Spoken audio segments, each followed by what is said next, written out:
Are we on? Good. Welcome to the Better Than Not podcast. Sometimes we get it right, sometimes we don't. But when we at least do something, we know it's almost always better than not.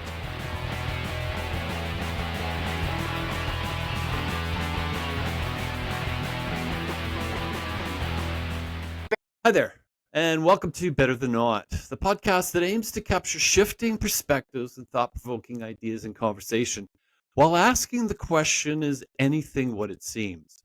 Based loosely on my series of Changing Frame of Reference, which you can read on the Substack app, and I hope you will, as it might give you some insight into what the podcast is all about. I also hope you'll subscribe to my YouTube channel, Better Than Not, so I can continue to bring you great guests like we have today. I'm your host, Doug Gardam, and today it's a pleasure to welcome journalist Sam Cooper to the podcast. Sam, how are you? I'm great. Thanks for having me. So this is kind of a special one for me I had reached out to Sam a little while ago to go ahead with this I'll say conversation today. Sam is an investigative journalist for Canada's The Bureau News. He's worked for written for various publications across Canada. Is well known in that sense of the word. He's also written a book called Willful Blindness, which you may want to get a copy of after you've listened to what we've talked about. He was one of the first to write about the Canada-China relationship, and really the first to break the story on money laundering in British Columbia. So all of those are going to kind of bring us into a new world. And the reason why I really wanted to have Sam on the podcast today was we hear about these things. And as I'll say a concerned Canadian citizen, I don't know very much about money laundering, for instance, or human trafficking, or even the fentanyl issue that came up during this recent American election and wanting to tighten up our borders. I also am intrigued is how connected is this with the housing crisis, or our food and energy crisis, or even for that matter, the healthcare crisis. All of this, to me, I hope we can have an interesting conversation. You'll learn a little bit about what's going on in this country that we live in. But before I go there, Sam, I wanted to ask you, how did writing, and in particular journalism, find you? Like that you found you had a gift to communicate in this medium? Yeah, that's a great question. I like to answer this question by saying my parents are both quite academic. My father was born in Swift Current, Saskatchewan, and as he says, in a crazy sort of way, although his family wasn't all that rich, they sent him off to a place called Le Institut Rosé in Switzerland, which is an extremely high-level boarding school for European elites. So as he said, him and his brother, they enjoyed skiing the Alps. They didn't enjoy being the poorest people at that school. But I give my dad, his parents wanted him to be a diplomat or a big business person. He then he became an Anglican minister. And so I feel that, yeah, he in my upbringing, gave me Victor Hugo's Les Miserables, I want to say when I was probably about 7 years old, all the classics, Dickens. So I was getting fed that sort of international liberal arts education along with a religious education. My mother as well, a teacher who went on to get her doctorate in teaching. They're both University of Toronto grads. So I feel, blessed that I was given a real, I'd say a good Canadian liberal arts and worldly education. And, I think at times I thought I might be a lawyer when I stopped dreaming about being a baseball player. And then I just recognized I have, a capacity for logic, for literature, for reading, absolutely voracious reader. And so at a certain point, it took me a long time to actually get from university into post, let's call it graduate school. I sort of traveled the world a bit. I had always wanted to I was working on being a fiction writer, very unsuccessfully. Interesting. And, I'm from the Toronto area, went to U of T, traveled to Asia. and then found myself where you are, in Vancouver. I came back from Japan to Langara College of Journalism for a certificate, and Wow. I continue to like to advocate that it was a really great professional program after doing my sort of my history, English, and philosophy at University of Toronto, which was in no way going to get me into a job, but it built on what my parents gave me, and so I went to the J School in Langara in Vancouver, and right away I was into community newspapers, and that I was getting paid to write, which in a way was what I always wanted to do. So that's the story of how I got to writing, or it got to me.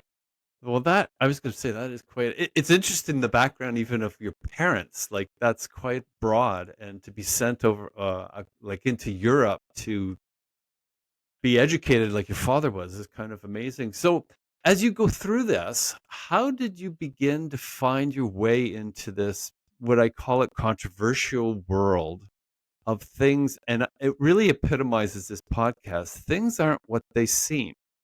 And that seems to be a lot of what you write about as you delve into some of these subjects. Yeah, that's great to notice that. I think I've come to synthesize it or distill it that I absolutely I'm driven by both, sort of a search for truth and justice, and also a fascination with the real nature of things.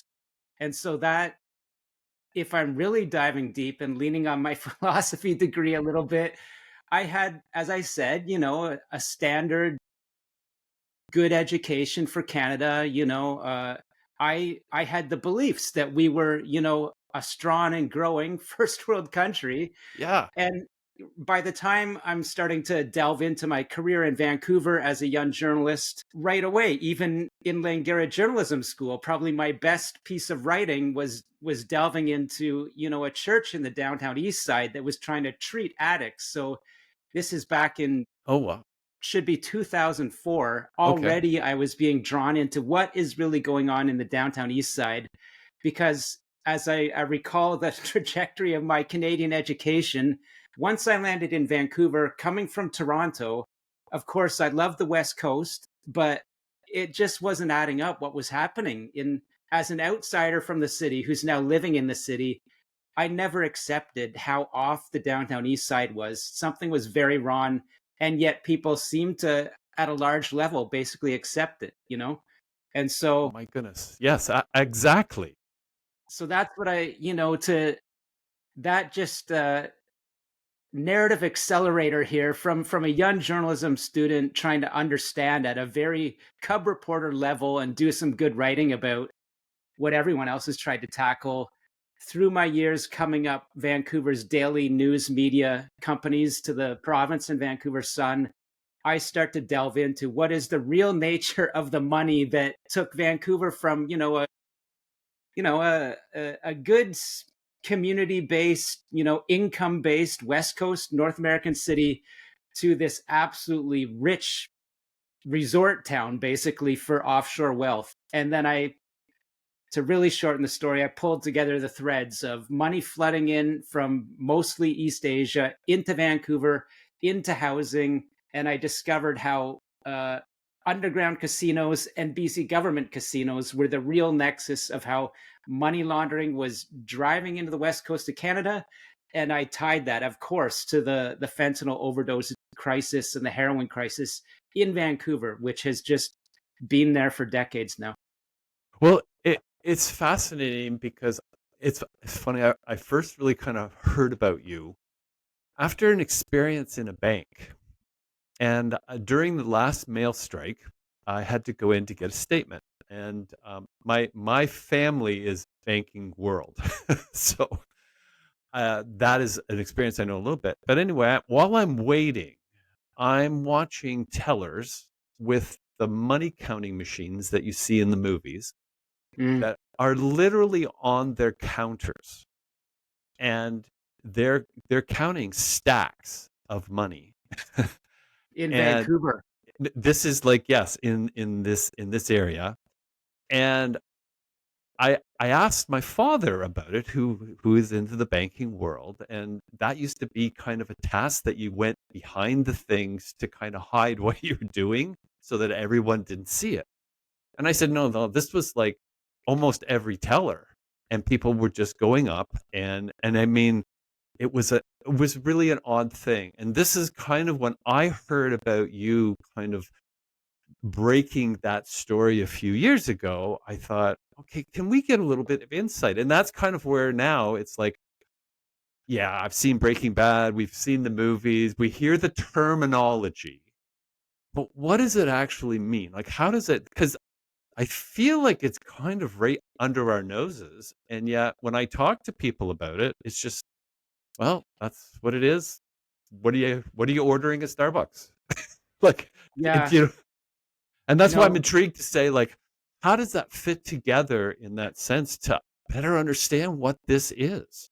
well, you're exact. I'm glad you brought that up. I'll draw two threads. I exposed how those cash counters in BC government casinos were behind essentially a whole diaspora, and most especially wealthy people from China traveling into Vancouver were allowed to use BC government casinos in that way, where no one else really from any other community could walk in with from 100,000, 50,000, $500,000 in cash in suitcases and deliver the cash like that. And a regulated financial institution, in this case, a casino, is going to take it. It doesn't happen. That was happening in casinos at scale. The Cullen Commission of Money Laundering, which stemmed from my work exposing that, the final report, people can look it up.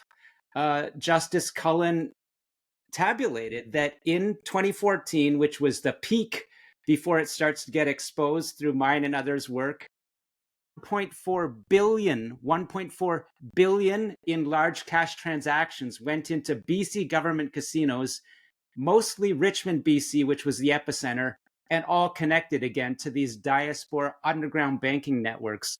So that's a part of what's known as the Vancouver model. And here's my other thread. What you saw in a bank in Vancouver, again, somehow it has become, I'll use the word normalized within a diaspora that carries around cash like that. And to the point where banks that would not do it in any other community are counting cash like that on the counter. Now let's jump to Oh, the wow. American Okay. experience. As you know, a major case, they prosecuted TD Bank in a Yes. deferred prosecution. And in the New York tri-state area, this very same model was occurring, where people from the community, the Asian community, were bringing in those bags of cash. But I'll go further. It was the very same method discovered in my reporting in Vancouver. That is, Chinese students were used to cart the cash in because they can kind of fly under the radar and be used as fronts. And so another narrative accelerator here. I'll, I've just reported for the Bureau this morning that on Burnaby's Ridge Drive, which is not necessarily, Shaughnessy or one of these areas, but is a very prestigious sort of street in Burnaby overlooking the, English Bay and the harbor. I wrote this morning how two mansions side by side are now the subject of BC civil forfeiture actions for running major Chinese organized crime drug labs in these mansions connected to some 15 properties. And these are two families living side by side in these purportedly legal mansions. But what the case says is inside, they have pill presses, they have chemicals from China, methamphetamine, ketamine, everything except fentanyl in this case, but I'm sure it's involved. Good old cannabis. And the point here is that the forfeiture documents say they had multiple mortgages stacked on those properties. And so that's how it works. You get multiple mortgages if you're a gangster, loaning money out to casino gamblers, and you get that drug money, fentanyl cash, and then you're now laundering it into the bank through multiple mortgages on your property. So you could have been seeing the end result of those cash counters at a Vancouver branch. Wow. Well, I was how do I say it? It was surreal to me because I just never witnessed this type of thing happening, and I was not in a world where I was looking like a lot of affluent people. Like it wasn't. It was just like a normal banking day to me. So you've helped explain a lot of that.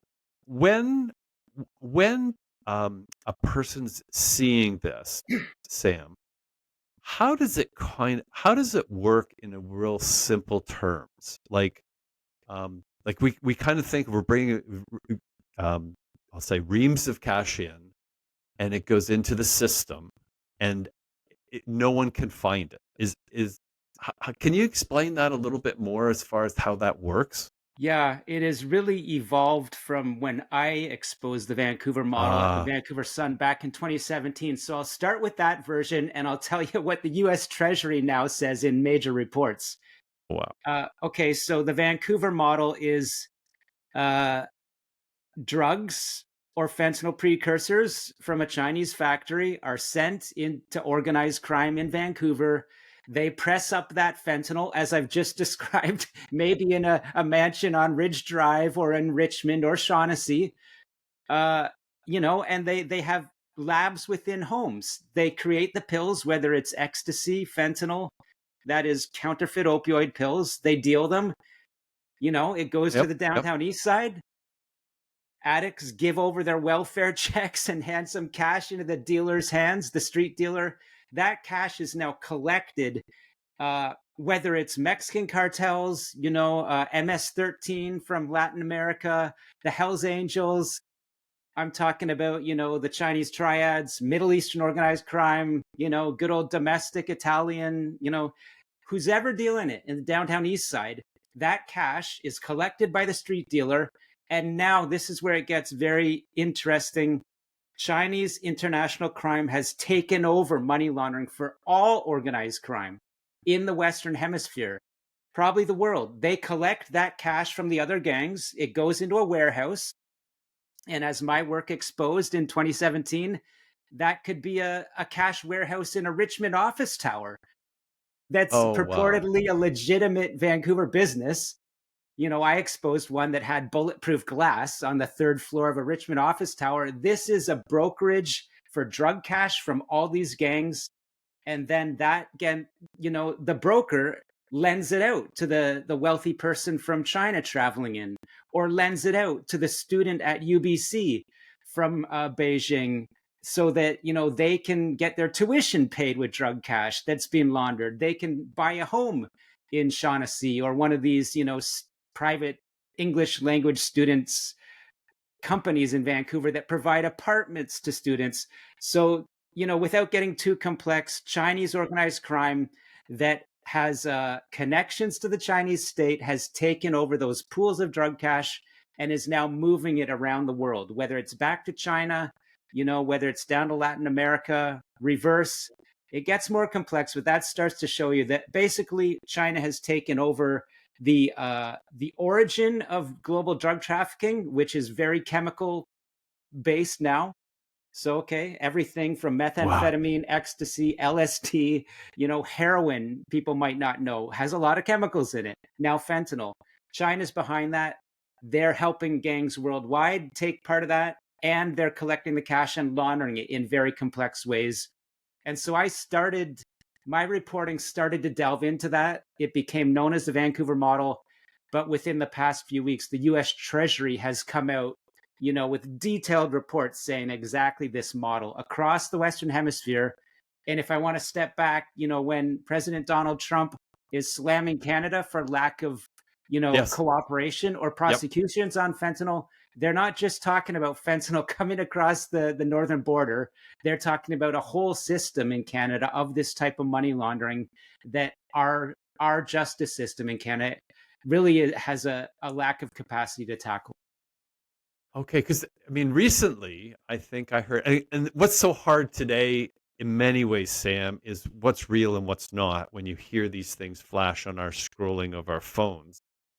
But I thought last week I heard Patel talk about this from the FBI, in saying it was coming down from the north and they were aware of it, which is what you're kind of confirming right now. Yeah, there's a lack of court-proven evidence of how much is coming across the northern border. There's been a lot of denial and pushback from Canada's government, that say it's a very small percentage compared to it coming up from Mexico. And it is smaller, there's no doubt. But my work shows that Vancouver, especially, which is what Kash Patel was talking about, Yes. has a tremendous weakness to stopping chemicals from China being coming into these neighborhood drug labs we're talking about, or what's called these super labs up in the Okanagan or near Shuswap Lake or Okanagan Lake.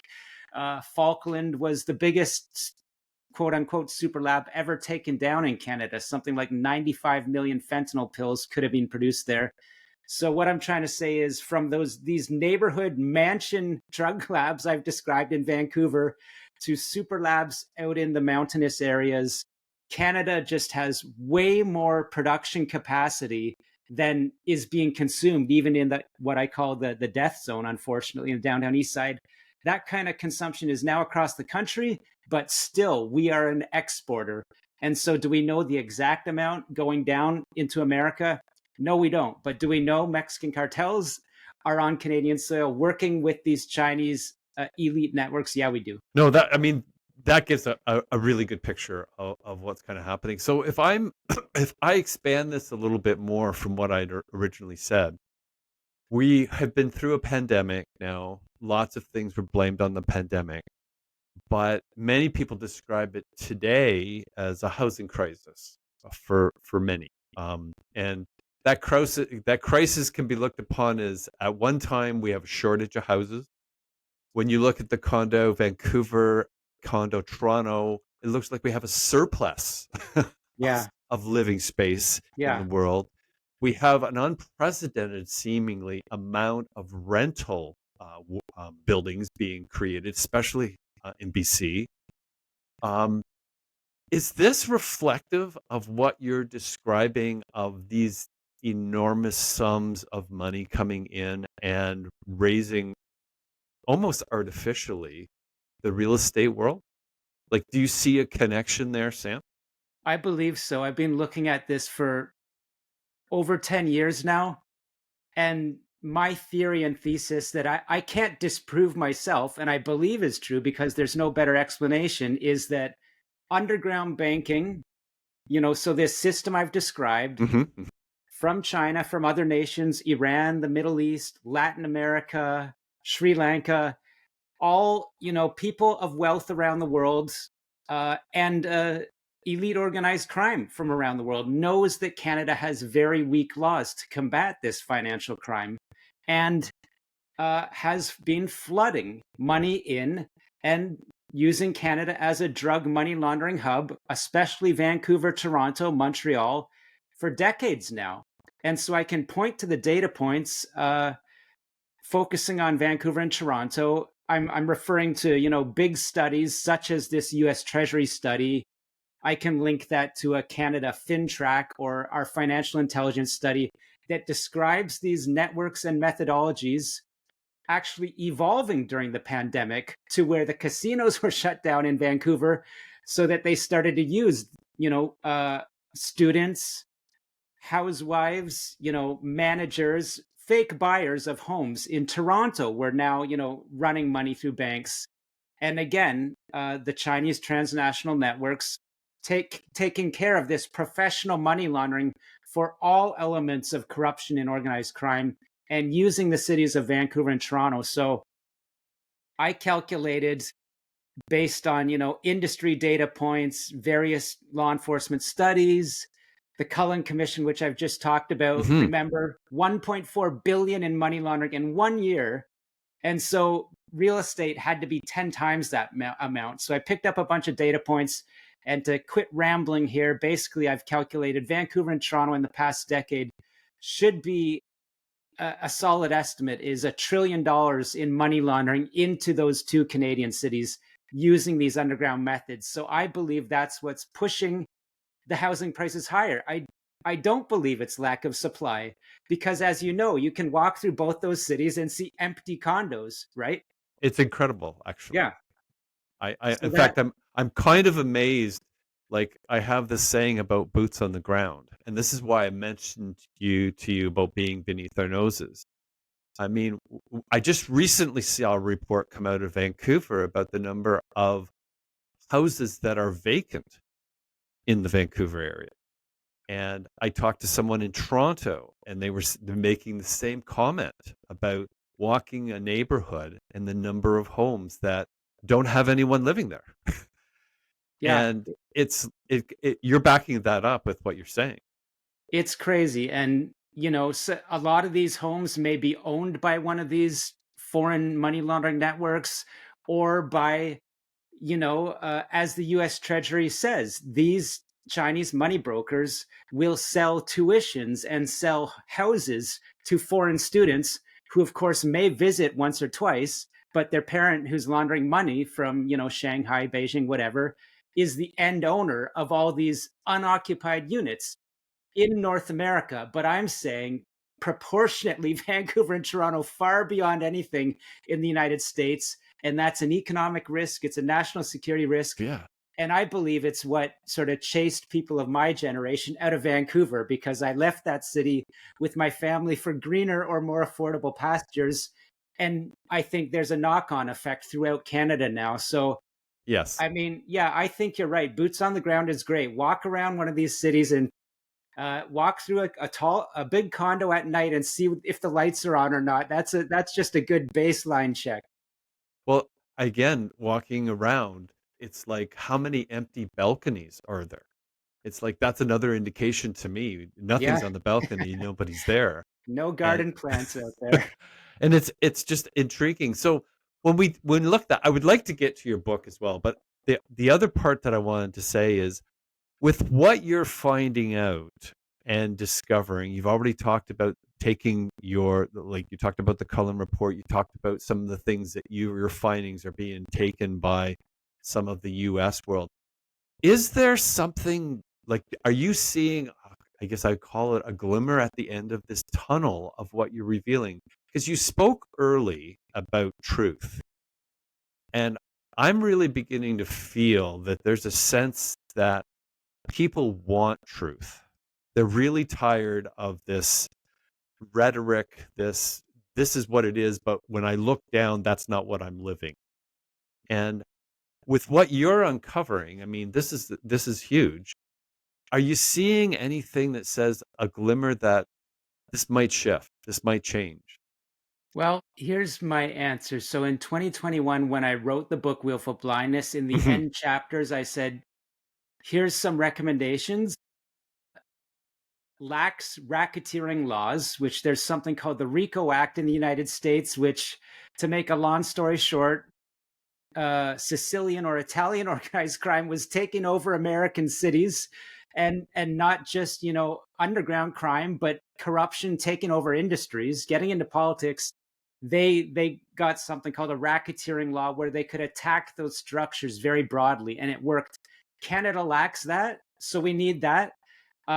Without getting too into the legal weeds, our Charter of Rights affords great freedom protections to Canadian citizens, but it has had the unintended consequence of giving great coverage to these transnational crime groups to the point where it's very hard for Canadian police at this point to prosecute them. If not, it's getting impossible. So my point is, I recommended these types of reforms in 2021. Nothing has happened to date, but with President Trump, love him, hate him, whatever you think about Yes. him, Yeah. he has held the hammer over Canada, and and said you need to do better. And even while Ottawa denies it, Canadian police chiefs are coming out and saying, "Hey, they've been advocating for 20 years for these types of reforms that I've talked about just now, and nothing's changed." So I don't know if that's a Interesting. silver lining or not, but I've been asked. I'm not sure when you're going to publish this talk, but on October 7th, I've been asked to testify in Ottawa on the border issues and fentanyl and exactly what we're talking about today. So whether it's political theater or they want to listen to me this time, I don't know yet, but it is positive that they've recognized that I'm trying to do good work on this, and they're going to talk to me about what I think should happen. So when this kind of comes together, and that sounds like very good news. So I'll say I'm excited for you in that circumstance, and in testifying. When we look at, and I'll say this is probably the last few years, there's been I'll say government intervention on foreign ownership, I think, of property. Mhm. Has that had any impact, or is that um, you're thinking it's remedying it, but actually having the reverse effect? Or like, can you comment on that at all, Sam? Well, that's a complex question. Ah, It's okay. sort of like when you put, stronger regulations around banning, let's say, large cash deliveries in British Columbia casinos. Hmm. That, of course, had some effect on stopping money laundering, but it's not perfect because, as you sort of anticipate, underground casinos in these drug mansions pop up that are handling all that money laundering in more complex ways, or use of nominees, what they call them, straw buyers, or fake people to front, the methods of money laundering happen. So in real estate, with some of the regulations around foreign buyers, I believe some of that has had some effect. uh how do we know that? Well, for example, the major developers in Vancouver are now sort of coming crying back to the BC government and Yes, saying, yes. we're struggling now, let us have our foreign buyers back. And the irony is, back when I started to write about the scale of foreign buyers in let's say 2014, 2015, all the developers and the premier of the day were saying, no, that's negligible.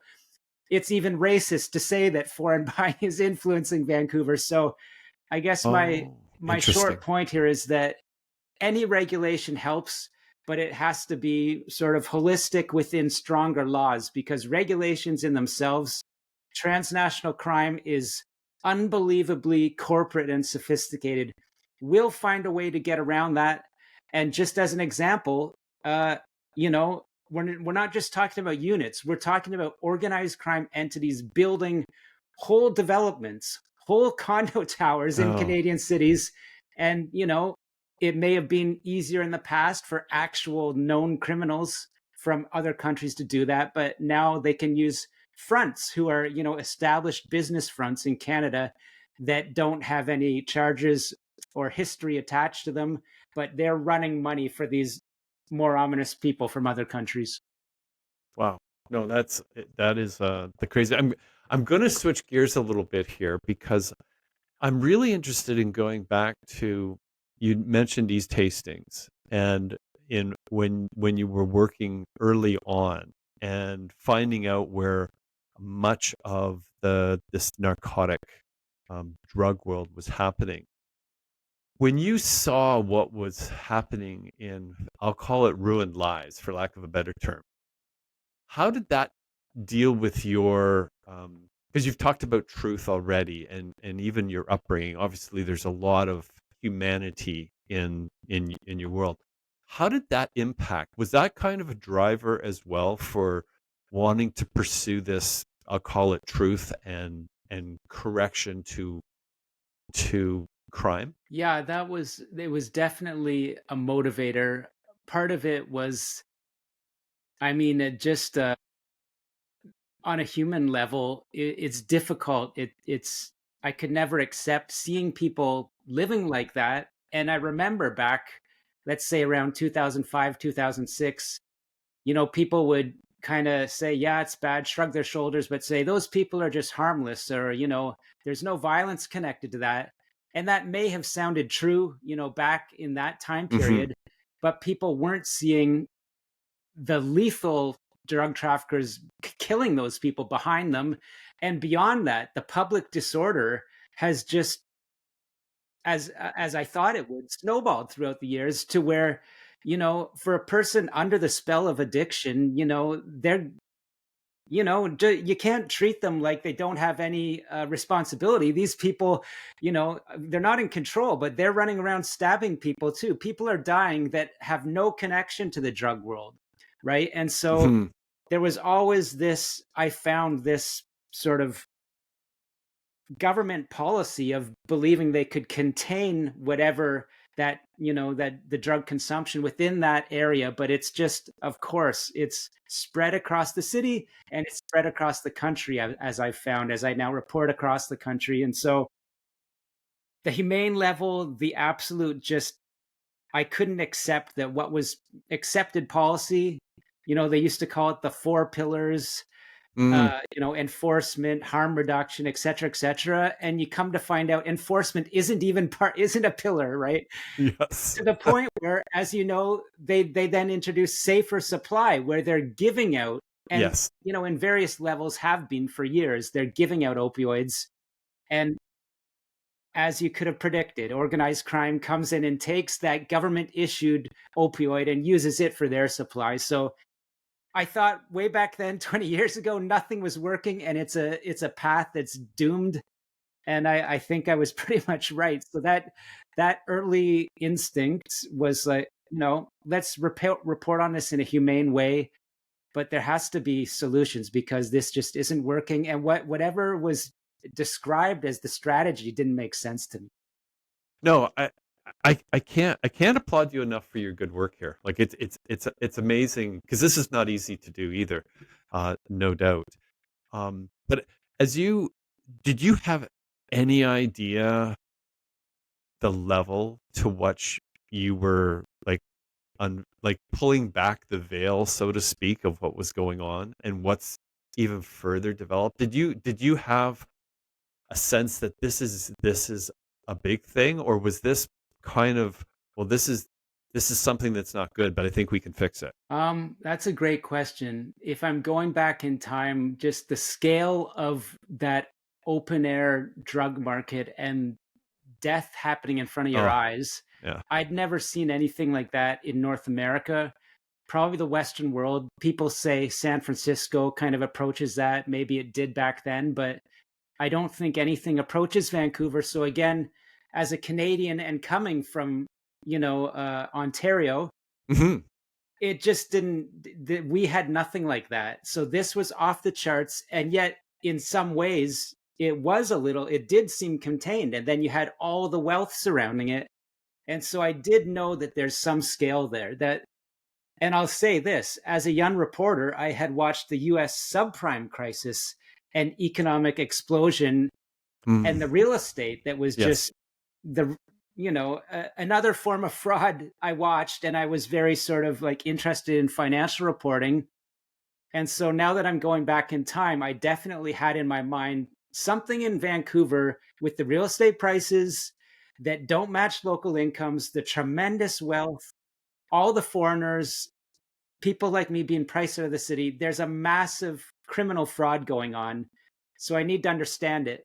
And I was of course watching reporters in the United States see how, oh, it's the big banks like collateralizing all these loans. It's a form of scam. So I had, what's the form of scam driving this in Vancouver? And so, no, of course, I didn't know that they'd come up with the term Vancouver model based on my reporting that would become globally known, and that later see the U.S. Treasury take it farther.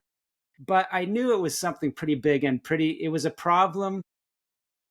It was a problem that had to be tackled. And as a young journalist, of course, with some initiative, I felt this is something to dive into because you know, there were so many stories there. For one, as a journalist, you're looking for stories, and then you're looking for things to do, see if you can move the needle. Well, you're using that dive metaphor, and I'm thinking like, just how deep is this? Mariana's Trench deep? Is this like how far do we go down? And it appears that you're unveiling enormous, but you're also it sounds that you're getting people that, well, you mentioned the states, um, and the treasury and stuff becoming interested in what you're doing, naming it after like your work, the Vancouver story. That does that help propel you farther to go further? It does. I mean, in terms of the ocean depths metaphor, I couldn't know the thing. I understood a good portion of the economic scale. I couldn't know. I couldn't see a figure like a trillion in money laundering in Oh, Canada in 10 yeah. years, but I knew something big was going on.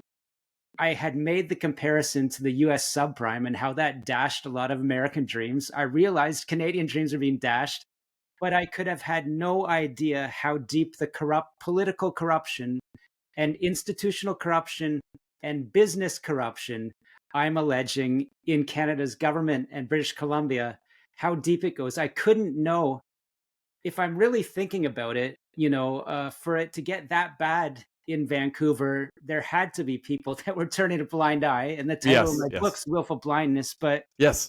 to this day, the more I find out, and I don't want to sound like it sounds very almost trite, but this does go very high in Canada to the point where you can look at things like the BC Ferries scandal, where Okay. you're following the story where BC's government has given $1 billion to a Chinese shipbuilder against sort of all national security concerns or Canadian economic, why not build ships here? And I make the connections that, people in Ottawa aware of that deal are the same type of people that are, I'm afraid, turning a blind eye to the money laundering through our banks. So that's sort of how deep and far it goes, I'm finding. And again, sometimes when I do these stories or these podcasts, it's difficult stuff to believe, but that's sort of what I've motivated myself to tackle those, as you said at the start, sort of let's really figure out what's really going on very carefully, because these are sensitive topics and they're legally fraught, trust me. But I've gotten to the point where, yes, people in the US government have sort of said, yeah, you're right on to it, and you're pointing to the right people, and to the point where the people in the US government are concerned about some very senior people in Canada. I can't put it any other way. Right, And they right. have their own problems too, don't get me wrong. No, no, well, this is why I come back to, and it's more all the time is nothing is what it seems.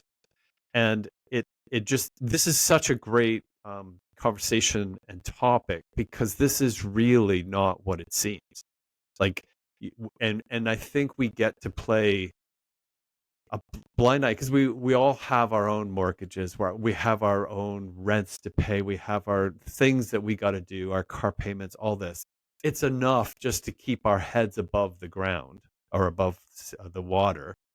And now you throw this on, plus the fact that, well, as youth we'll never own a house and all these other things that kind of go on, and it kind of comes back, well, that's what it seems like, but is that actually what's going on? And what you're revealing to me is kind of a truth that's saying, no, this isn't like what's going on is not like all above board. It's not it's not like math, Sam. Like it's Yeah, not 2 plus 2. Like how does 2 plus 2 work out to be 750? And that that's that kind of that's a great way to frame it. When I'm stepping back, that's a really foundational question that drove me. What is really going on with these housing prices in Vancouver, right? Why can, I'm just get very personal, a young man and his wife both have good jobs, but the math isn't adding up, right? And it comes to be found out that all this this facade of a city built on legitimate incomes was completely false, and the delta or mm, the level between real incomes and the real estate was 10, 20, 30 times, right? And so it had then you discover what's driving it is those pools of warehoused cash oh my goodness. and crime very well protected in a foreign country. I'll add a layer.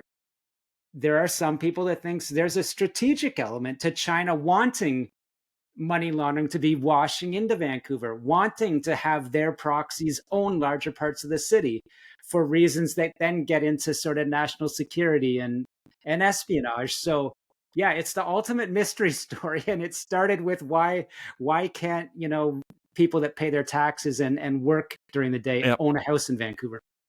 Well, it's interesting because, and I forget where I heard this report, but I'd heard something to the effect that 80% of the population cannot do what you're doing, and that is to rebel. Like they can't, you can't go up and go out and do anything about it. We just take things as they are. You just said it. Pay your taxes, obey the law. A large portion of the population get it. So this becomes when you see like a property that doesn't look like it's worth anything, Sam, and you find out that it's $1.5 million. Yeah, Doesn't make any sense, right? And I could put any number on that. I could put 800,000, whatever that number is. And yet you see it and you kind of go, "Oh, okay, well that's what it is." And you move on, right? And the work that you're doing to me is bringing like a visibility to this that is so needed to, I'll call it the layperson in Canada, to understand like this is happening right in your neighborhood.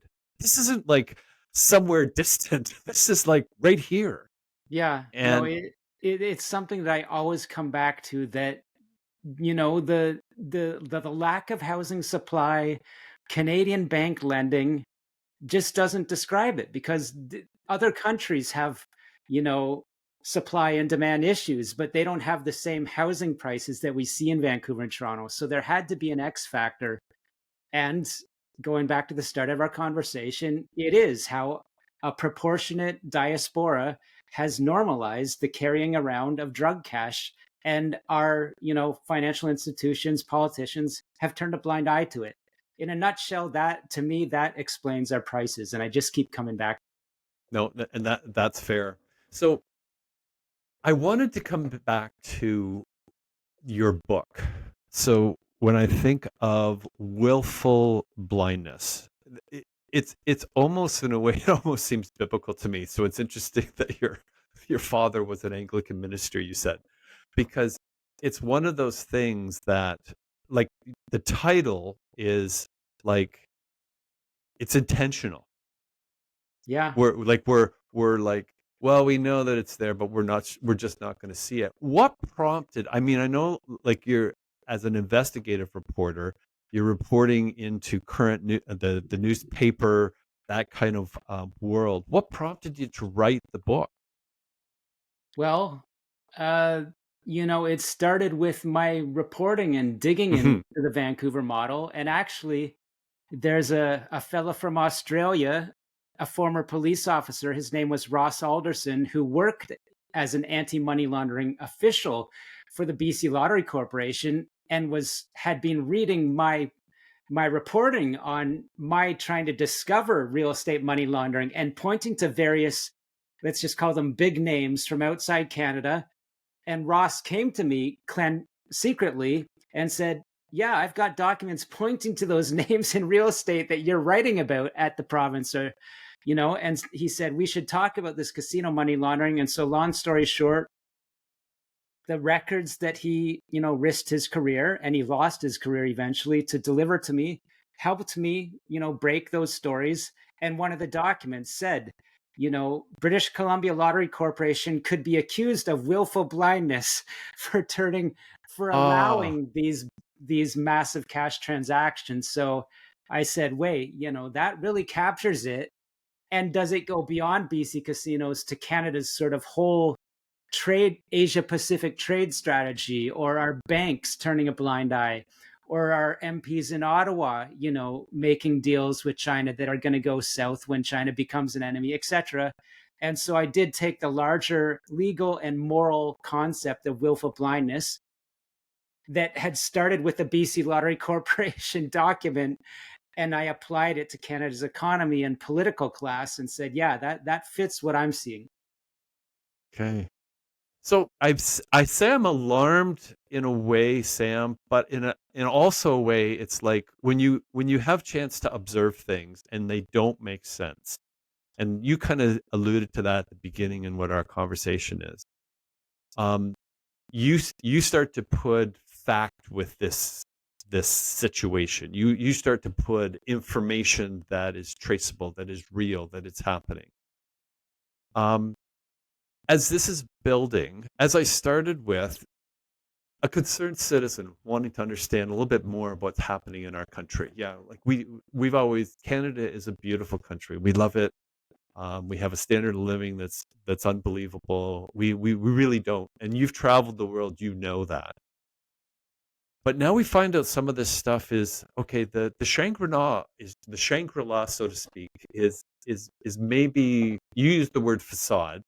Hmm. In finding some of this out, what can the concerned citizen do? Like rather than just sit here and scroll on our phones and watch the whatever the latest streaming series is and just kind of ignore it. I'll call it actually what you said. Just be willfully blind. What can those that like are concerned? They want a truth. They want to understand from your perspective and working out. Like, what could we do? Like, what can we do?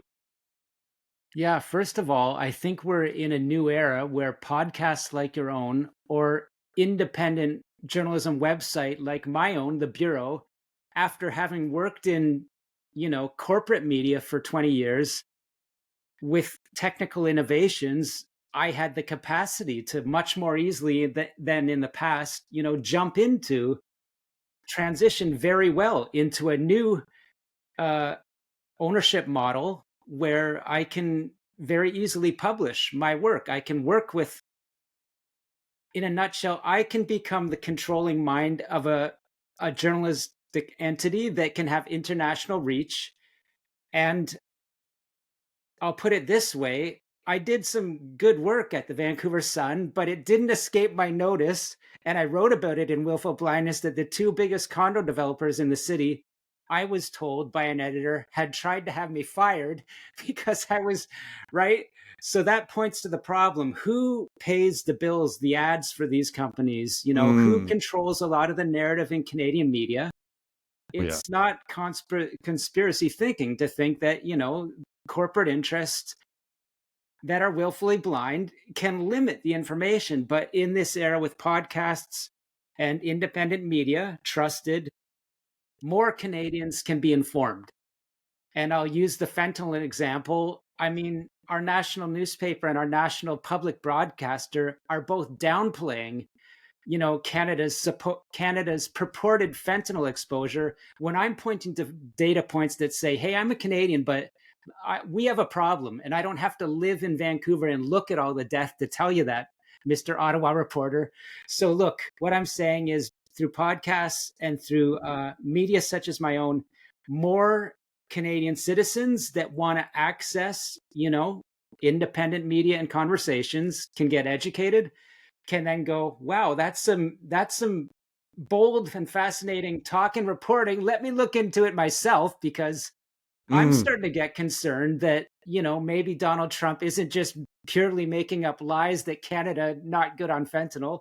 Yeah, look into it because if you want to have the right government in BC or Ottawa to address these deep concerns, if you, like me, believe that Canada is on an unsustainable path where your children will not be able to own a home, where your children could be exposed at a party to a fentanyl pill and die, we can't sugarcoat it. These, I believe, are existential concerns for Canada. So more citizens need to educate themselves. And if they believe it, do your homework, go talk to your politician and elect the right one. There's no easy fixes here, but I'm saying not addressing the hard fixes leads to an existential problem for Canada, I believe. so yeah, well said, Sam. I think that's because one of the things that often get a get back on is I have family that lives in the U.S. and they continually tell me that the news that you get in Canada is really blocked from what's actually happening in the US. That this is what I hear from my look, I don't I have a lot of good colleagues in Canadian media that I know try hard, Yes. and they do some good stories. I did good stories there, but when I'm told by my US government sources that Canada kind of has a very underserved populace for information, and they're Ah, getting, unfortunately, the government's line mostly from the CBC, I believe it because I've seen it from the inside. I've seen it from the yes. outside. And I'm not saying I'm perfect. I've made mistakes, but I'm driven, to report the best handle on the truth that I can. And that comes from being independent because there is a lot of herd reporting in Canada, especially in Ottawa. And guess what? They're the ones that are, have the ear or vice versa of the powerful elected officials. And so I agree. If you're hearing from people in the States that say, hey, they've got their own problems, but Canada, your media is pretty bland and tame. Yeah, I agree with them, unfortunately. Well, that's good. It's good to reinforce that because that for me that's a boots on the ground example as well, right? Here I am asking my brother or my sister, and I'm getting information that's different than like the traditional kind of media that's coming across Canada. Sam, you sound no less enthusiastic about this, and you're into this. If my math is close, about 20 years. Like, Yes. I was going to say you've been seriously into this for it sounds like 10 years because you uncovered it.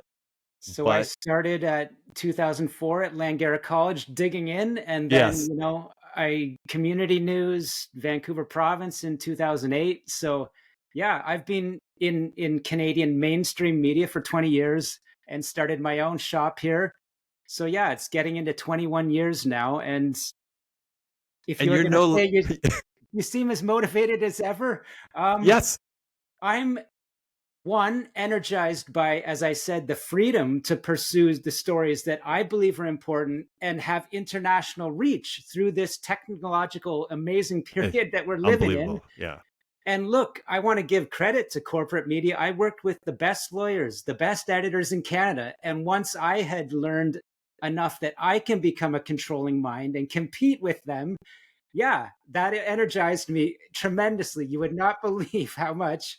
Plus, I am also, we're living in the era of just crazy technical information innovation, the tools. And so I'm very, I see a lot of dark things, but I'm energized by the individual freedoms we can have now with technology. So both those things they are making me very enthusiastic about the work I'm doing.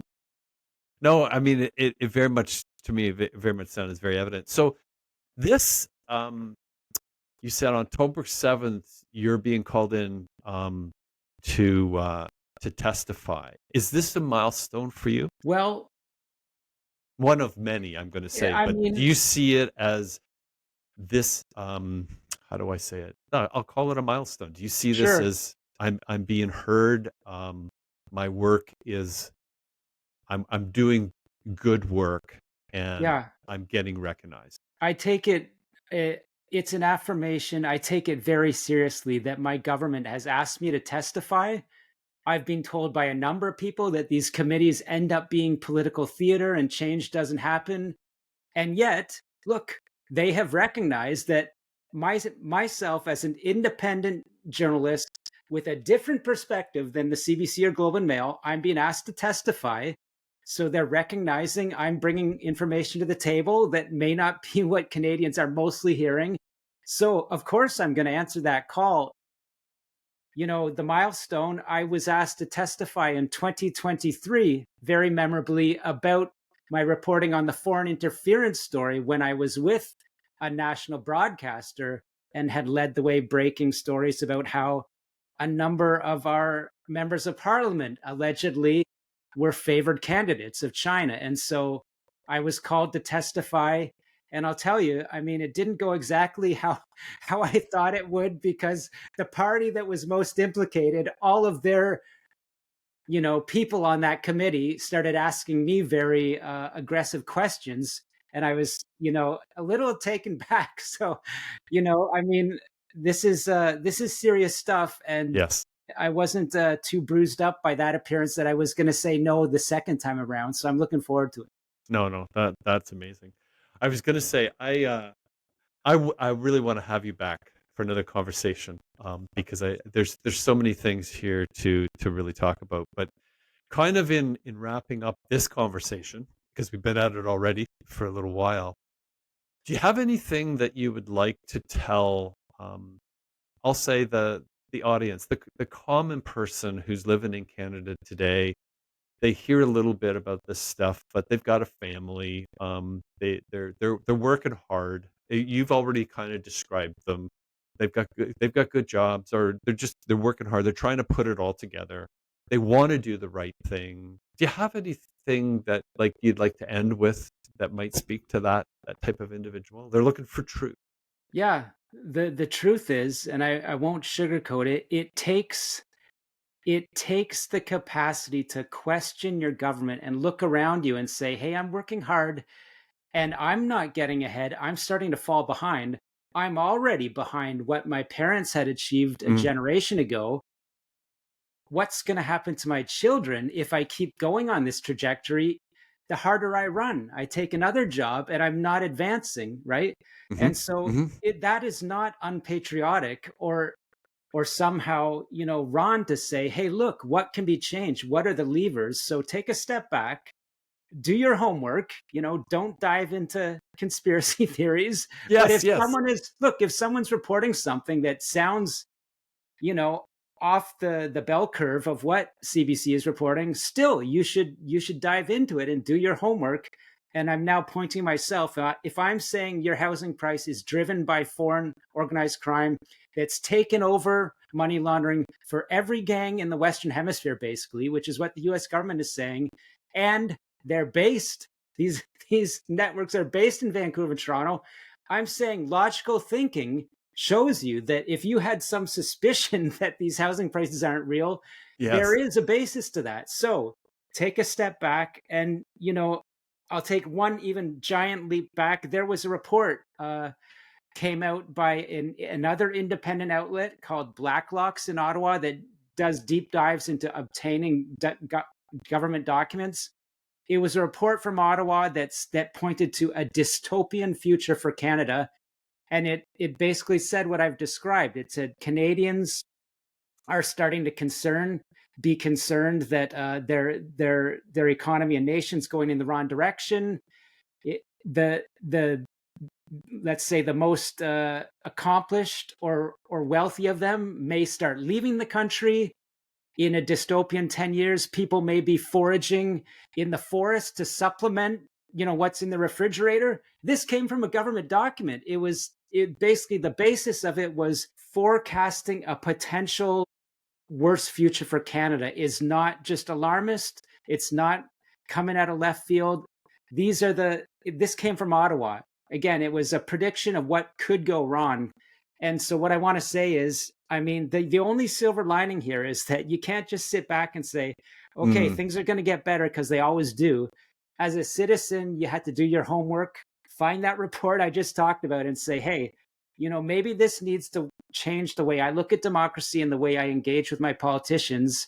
And if serious reforms are needed, like I've talked about legally, yeah, the more citizens that say that, that's the only way it'll change. right on, right on. Oh, well said.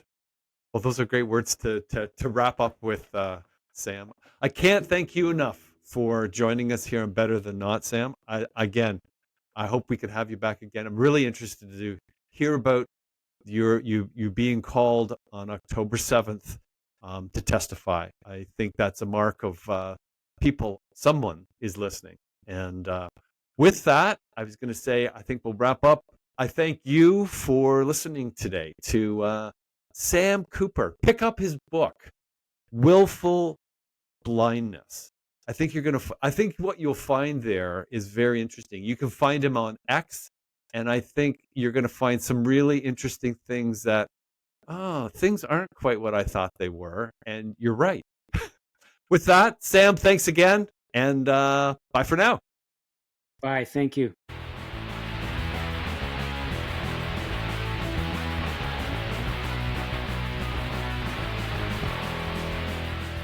Are we on? Good. Welcome to the Better Than Not podcast. Sometimes we get it right, sometimes we don't. But when we at least do something, we know it's almost always better than not.